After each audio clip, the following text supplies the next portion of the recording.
माझं नाव आर्यन जगदाळे. मला मागील 7 ते 8 वर्षांपासून चष्मा होता. माझा एक मित्र होता ज्याला 4 नंबर चष्मा होता आणि त्याने 2-4 वर्षापूर्वी इथेच स्माईल केली होती.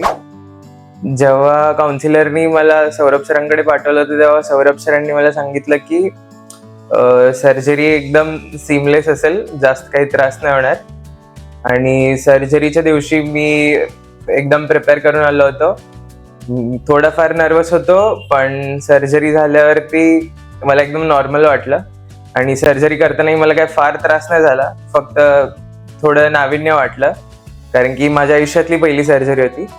पण सर्जरी नंतर 3 तासानंतरच मी एकदम बिंदास्त होतो. मला काही त्रास होत नव्हता. प्रोसेस पण इतका हॅसल फ्री होतं, कारण की मी संडेला आलो होतो फक्त नॉर्मल चेकअपसाठी. मंडेला माझं प्री ऑप झालं, ट्युसडेला माझी सर्जरी झाली आणि वेनसडेला मी एकदा परत पोस्ट ऑपसाठी आलो होतो आणि आज फ्रायडे. आता मी एकदम नॉर्मली पाहू शकतो आणि माझी स्माईल सर्जरी एकदम चांगली झाली आहे.